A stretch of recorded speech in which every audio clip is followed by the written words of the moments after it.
Why is everyone so mad all the time? You might wonder this if you watch political content on YouTube. Rage runs politics on YouTube. I just reached 1,000 subscribers and I want to reflect upon what I've learned throughout this journey. There's a reason why more people watch Alex Jones than watch C-SPAN, PBS, and other more calm, neutral, informational-based channels. If you want to increase your viewership and get more engagement, you have to get people mad and fired up. Mathematics, quantum mechanics, the secrets of the universe. It's all there. Life is fiery with its beauty.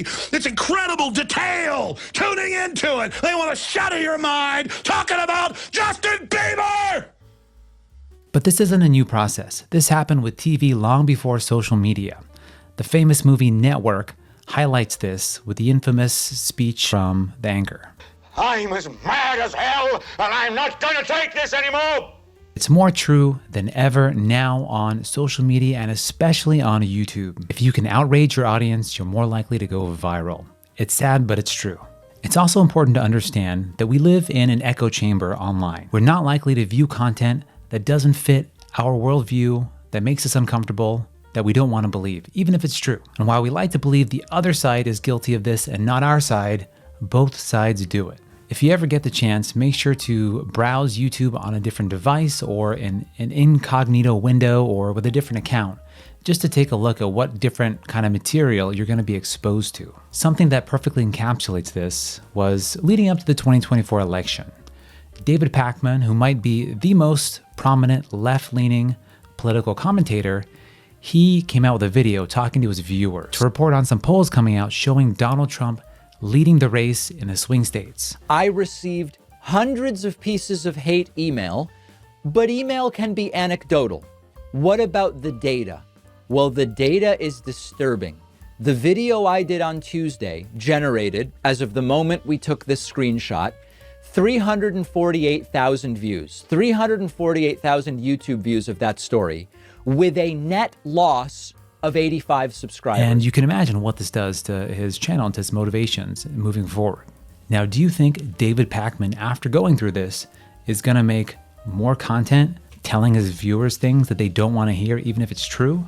Or do you think he's going to be more inclined to tell them things that they want to hear? You could see how this can be dangerous if you're not exposed to things that you need to hear just because you might not like it. And there's a big danger when political content and news becomes more about entertaining the viewer than giving them important information and facts. Neil Postman talks all about this in his book, Amusing Ourselves to Death. It was written in the 1980s because this happened, as I said, with TV long before social media. And that's how you get somebody like Ronald Reagan, who's an actor, becoming president. Ronald Reagan, the actor? Or now, Donald Trump, who's primarily known for his reality TV show, also becoming president. You're fired. You're fired. You're fired.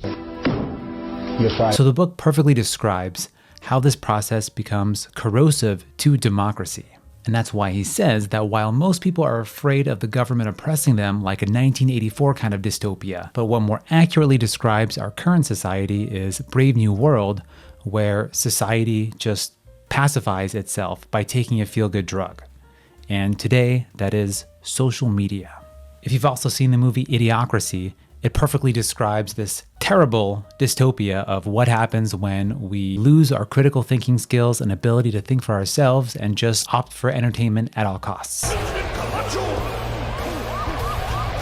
So all creators making political themed content online are gonna have this dilemma where they wanna tell the truth, but they wanna get views, so they kinda have to spice things up and maybe even spin things for the audience. And there's a way to do this ethically. You should make stories entertaining, inspiring, interesting, so it connects with viewers and so they can respond and people will want to share and watch your stuff. But you're always going to be walking a fine line between, do I say what I know is true and perhaps boring and perhaps something that the audience doesn't want to hear? Or do I say the thing that is more dramatic? And do I exaggerate and spin things a little bit to the point where now they're not truthful? So that's where you come in as a viewer. You have to maintain skepticism at what you're being told. You have to use critical thinking skills.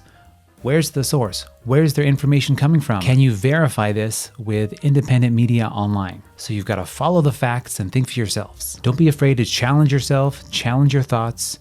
look up sources and articles that are outside of your typical point of view to test your ideas. And if they hold up, then that should strengthen your viewpoints. So that's what I've learned about making political content online. Let me know your thoughts in the comments below. If you made it this far, thanks so much for watching, and I'll see you in the next one.